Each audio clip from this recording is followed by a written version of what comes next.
Saludos y bienvenidos de nuevo a la lectura de la Biblia textual.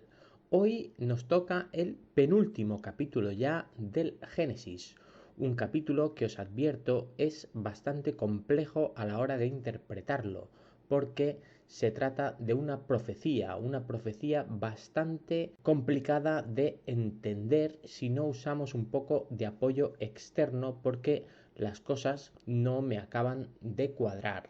Capítulo número 49. Profecía de Jacob acerca de sus hijos. Y llamó Jacob a sus hijos y dijo: Reuníos y os anunciaré lo que os acontecerá en los días postreros. Bien, parece a priori que no empieza con ninguna complicación, más allá de que de nuevo se nos presenta a un Jacob agorero. Les dice a sus hijos que les va a anunciar qué les va a suceder en los días postreros, en su futuro. Juntaos y escuchad, hijos de Jacob, oíd a vuestro padre Israel. Reclama la atención de sus hijos y veremos qué les va a decir. Recuerdo que en ningún momento se nos ha presentado a Jacob con ningún poder parecido al que tiene José. Jacob lo único que ha tenido ha sido un par de encuentros con Yahvé en la escalera y en un sueño posterior. Rubén, tú eres mi primogénito, mi fuerza y primicia de mi vigor, principal en dignidad, principal en poderío. Bien, pues ya los tenemos a todos reunidos y parece que el orden en el cual se va a dirigir a cada uno de ellos va a ser el orden de nacimiento. En este caso Rubén es el primogénito y se dirige a él en primer término y le destaca su fuerza, su vigor, su dignidad y su poderío. Todos son alabanzas. Veamos. Incontrolable como las aguas, no serás el principal, pues subiste al lecho de tu padre y lo profanaste. Mi tálamo escaló. Pues ya veis, las alabanzas han durado un solo versículo. En el siguiente no solo le recrimina que se subiera a su lecho con, recuerdo, una esclava, Bila, sino que eso no se lo va a perdonar y le va a retirar su primogenitura, su herencia. Hasta aquí el deseo de Jacob con Rubén. Simeón y Leví son sus hermanos. Sus armas son instrumentos de injusticia. Pues ahora le toca el turno a estos dos, a Simeón y Leví, y ya nos marca que va a considerar sus hechos de armas como algo injusto. Veamos qué es lo que les vaticina. En su consejo no entre mi alma, ni mi espíritu se junte a su asamblea, pues en su furia asesinaron varones, y en su temeridad desjarretaron bueyes. Estos sucesos, los cuales Jacob recrimina, son aquellos que tuvieron lugar cuando un príncipe cananeo de una población Siquem, se enamoró de su hermana Dina y parece ser que estos consideraron que la había violado. Después de hacerlos convertir a su fe, incluso obligarlos a la circuncisión, acabaron masacrando a todos los hombres y animales y robando a los animales que se les antojó y a sus mujeres. Así que esto es lo que le recrimina Jacob en un gesto de justicia a estos dos personajes. Maldita sea su cólera que fue fiera y su furor que fue cruel. Los dividiré entre Jacob y haré que se dispersen en Israel. Podemos comprobar que los tres primeros hijos que han oído las palabras de Jacob no les espera nada bueno por parte de él, ningún deseo de que las cosas les vayan bien. Todo lo contrario, a estos dos los dividirá entre Jacob, que entiendo que es que renuncia a considerarlos dignos de su herencia. Hará que se dispersen en Israel. Estos no parece que vayan a conocer en su futuro estas riquezas que se les ha ido prometiendo a lo largo de todos estos años por parte de Yahvé como sus favoritos. A ti, Judá, te alabarán tus hermanos. Tu mano en la cerviz de tus enemigos, se postrarán ante ti los hijos de tu padre.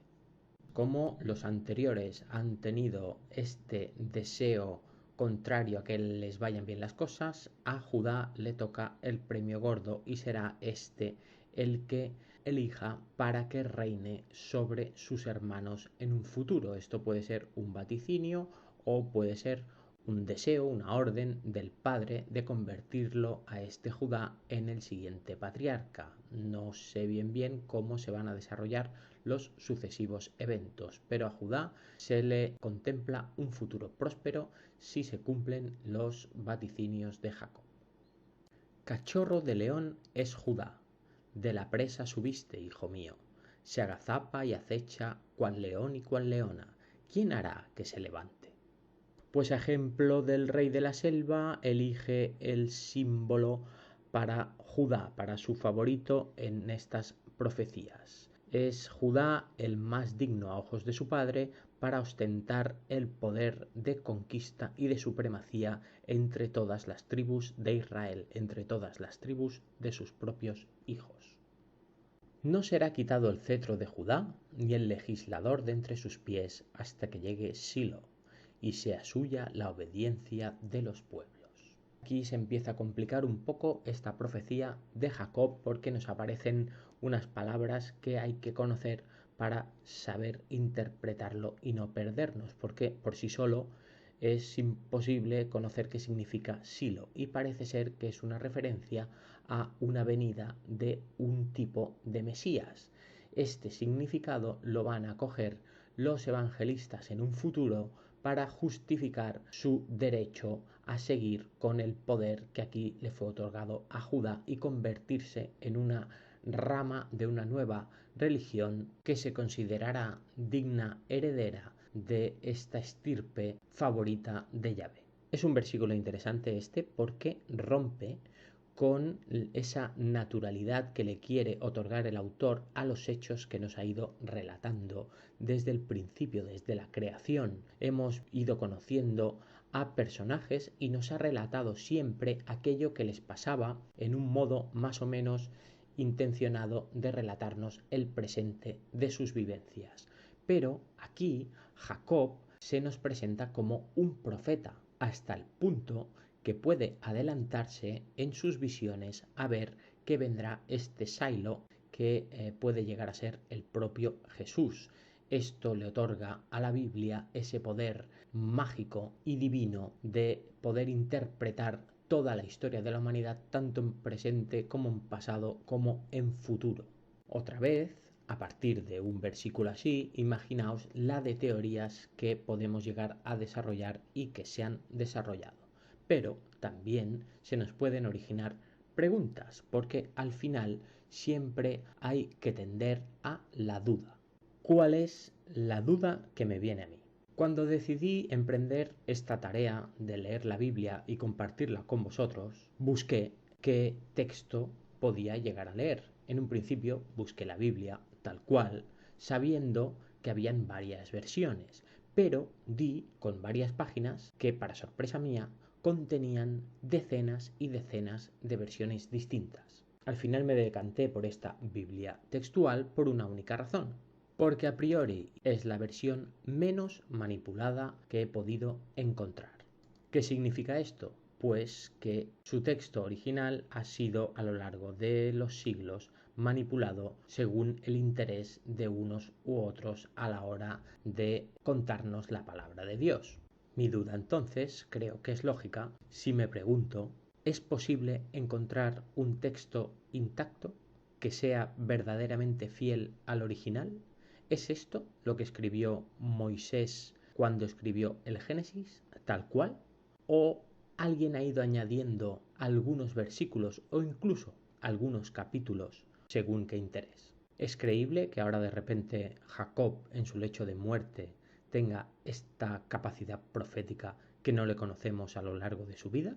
¿O es más creíble que alguien haya querido hacernos entender que Jacob pudo haber profetizado hechos posteriores y esto le puede otorgar a este texto ese cariz mágico, ese cariz divino de saber todo lo que va a suceder? Con esta duda que comparto con vosotros y esperando que vosotros mismos también os hagáis vuestras propias preguntas e intentáis resolverlas, continúo sin más, porque si no, aquí podríamos pasar horas hablando sobre la intención de este versículo, incluso de todo el capítulo.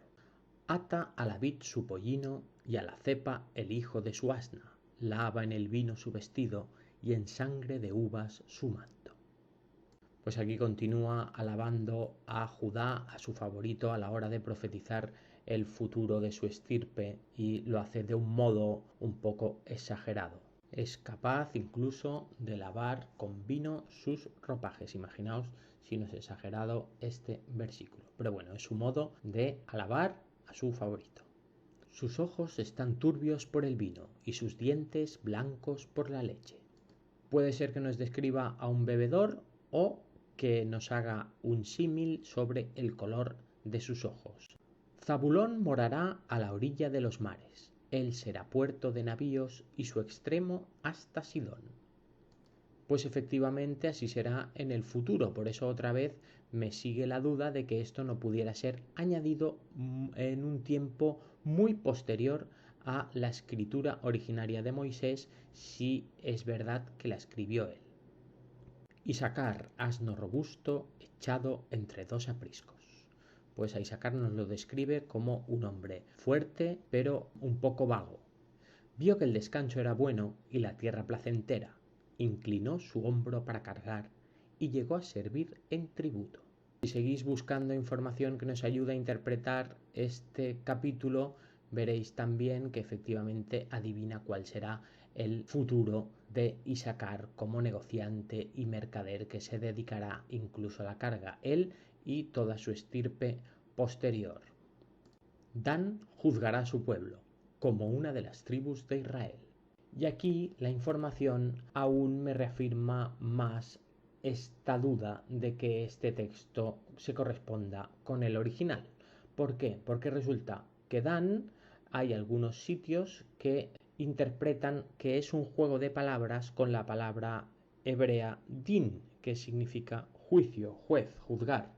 Así que esta es la casualidad de que su hijo Dan se convierta en juez, que sea una tribu más de Israel, la tribu de los jueces. Sea Dan serpiente junto al camino, víbora junto al sendero, que muerde los talones del caballo y su jinete cae hacia atrás. Pues buscando información sobre este versículo he encontrado que se puede referir a los filisteos, un pueblo ya guerrero y con caballos que le van a hacer la vida imposible no solo a Dan, sino a todos los hijos de Israel. Se van a convertir en una especie de enemigos naturales, unos rivales que hay que combatir con máxima astucia por los herederos de Dan. Por tu salvación espero, oh Yahvé. Con estas palabras podemos interpretar que no lo va a tener fácil el pueblo de Dan para resistir a estos enemigos. Gad, salteadores lo asaltarán, mas él asaltará al final. Pues si buscáis, también encontraréis que tuvo que enfrentarse a tribus nómadas, pero parece que él al final surgió vencedor. El pan de Aser es sustancioso y él dará deleites al rey. Pues aquí también podemos encontrar, según qué información, que nos define Aser como un significado relacionado con felicidad. Así que, como no, Aser, que es felicidad, deleitará al rey. Neftalí es cierva suelta, que está dando hermosísimas crías. Aunque Neftalí no contiene un territorio bien definido, se extienden sus herederos por una franja vertical y parece ser que lo hacen de una forma cómoda, fructífera y rica. Retoño fructífero es José, retoño fructífero junto a la fuente, cuyos vástagos trepan sobre el muro. A José le ve con buenos ojos y le vaticina un futuro fructífero, y que sus vástagos trepen sobre el muro viene a significar que sus herederos conquistarán más allá de aquellos límites que les han sido impuestos por sus vecinos. Lo amargaron, lo asaetearon y lo aborrecieron los arqueros. Esto queda claro que sufrió varios ataques, muchos ataques. Mas su arco permaneció en firme y fueron fortalecidos los brazos de sus manos por las manos del fuerte de Jacob, de allí el pastor, la piedra de Israel. Pues era José un férreo defensor de sus territorios, unos de los territorios más ricos y fértiles de todas las posesiones de los herederos de Israel. Por el Dios de tu Padre, quien te ayudará, por el Shaddai, que te bendecirá con bendiciones de los cielos arriba, con bendiciones de las profundidades abajo, con bendiciones de los pechos y de la matriz. Difícil también de interpretar sin más estas bendiciones, con lo que he tenido que buscar y he encontrado lo que para mí es más apropiado, que son estas bendiciones de los cielos arriba. Significa que le van a bendecir con lluvias. Las bendiciones de las profundidades de abajo serán esas aguas subterráneas, esos pozos que poseerá en sus territorios. Y las bendiciones de pechos y matriz, tanto de amamantar como de parir, serán esas bendiciones en lo que se refiere a sus prolíficos ganados y a su prolífica descendencia. Las bendiciones de tu Padre han sobrepasado las bendiciones de mis antepasados hasta el límite extremo de los collados eternos. Sean ellas para la cabeza de José y para la coronilla del consagrado entre sus hermanos. Pues parece que Jacob está reconociendo en José el acierto de aquellas profecías, las cuales él mismo, José, vaticinaba a sus hermanos que algún día ellos se postrarían ante él. Así lo han hecho cuando le han encontrado como gobernador de Egipto, y así parece que lo harán en un futuro. Benjamín, lobo depredador, en la mañana devorará la presa y por la tarde repartirá despojos. Pues se conoce también que los benjaminitas, la estirpe de Benjamín, se convertirán en bravos guerreros en un futuro. Bien, pues parece que todos estos hechos que profetiza Jacob se van a ir cumpliendo. Si buscamos información, en el futuro todo va a suceder como Jacob nos ha contado en este capítulo en especial. Esto se puede atribuir a un hecho mágico, a este poder de visionar el futuro que pueda haber adquirido Jacob en su lecho de muerte, o se puede atribuir a que sea un texto introducido aquí desde un punto más lejano del que hayan ocurrido estos mismos hechos para darle ese carácter adivinatorio. Ante la duda, veo más creíble que nos hayan engañado de este segundo modo, como acabo de decir. Muerte y sepelio de Jacob. Todas estas son las 12 tribus de Israel, y esto es lo que les predijo su padre, bendiciéndoles a cada uno según la bendición que le correspondía. 12 hijos, 12 tribus. Esto ya lo hemos comentado en alguna otra ocasión. Luego les dio instrucciones y les dijo: yo voy a ser reunido a mi pueblo, sepultadme con mis padres en la cueva que está en el campo de Efrón, el Eteo. Este lugar también es conocido por todos aquellos que me habéis seguido hasta este capítulo de hoy desde el principio, aquella cueva que compró su padre Isaac. En la cueva que está en el campo de Macpelá, frente a Mamre, en la tierra de Canaán, la cual compró Abraham con el campo de Efrón Eteo, como propiedad para sepultura. En alguna ocasión anterior he dicho que la cueva la compró Isaac. Ha sido un error de memoria, no soy ningún erudito de la Biblia, al contrario, y es fácil equivocarse. No pasa nada, Abraham es el que compró la cueva y ahí se enterró con su mujer Sara, que yo se la había atribuido también a Isaac, y Isaac fue enterrado después con su mujer Rebeca. Bien, pues en esta sepultura, en este tipo de panteón familiar, es donde pide ser enterrado Jacob. Allí sepultaron a Abraham y a su mujer Sara, allí sepultaron a Isaac y a su mujer Rebeca, y allí sepulté yo a Lea.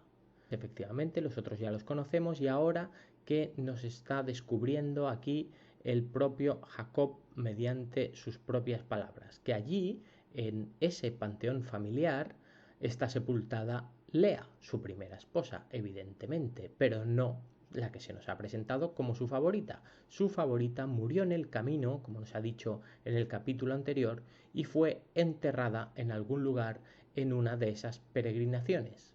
Podemos tener la sensación de que como el Génesis nos habla de estos personajes prácticamente a modo individual, podemos tener esa falsa percepción de que ellos viajan prácticamente solos, pero sabemos y hemos conocido a lo largo de los capítulos y de algunos sucesos que esto no es verdaderamente así, sino que prácticamente siempre viajan en compañía, y esa compañía normalmente suelen ser grupos más o menos grandes que les permiten incluso enfrentarse a pueblos y pequeñas ciudades. Siendo así, ¿cómo es posible que su esposa favorita haya sido enterrada en un lugar cualquiera y la esposa que le fue obligada en matrimonio, esta primera esposa, Lea, sea la que yace en su panteón familiar? Es un poco extraño todo este desenlace de las dos primeras esposas de Jacob. La compra del ganado y de la cueva que hay en él proviene de los hijos de Het. Por estas palabras de Jacob me da la sensación de que nunca les ha relatado a sus hijos este capítulo de sus antepasados cuando compraron esta cueva en la que él quiere ser enterrado. Ahora le señala cómo la compró, o más bien quién era su anterior propietario. Cuando Jacob concluyó de dar instrucciones a sus hijos, encogió sus pies en la cama y expiró, y fue reunido a su pueblo. Para sus hijos se les va un padre, para algunos se va un patriarca, para otros se va un profeta, para mí se va uno de los personajes más antipáticos de este Génesis. Pero esto es lo bonito de compartir con vosotros la lectura de la Biblia y poder enfrentar nuestras opiniones. Un saludo y hasta el capítulo final.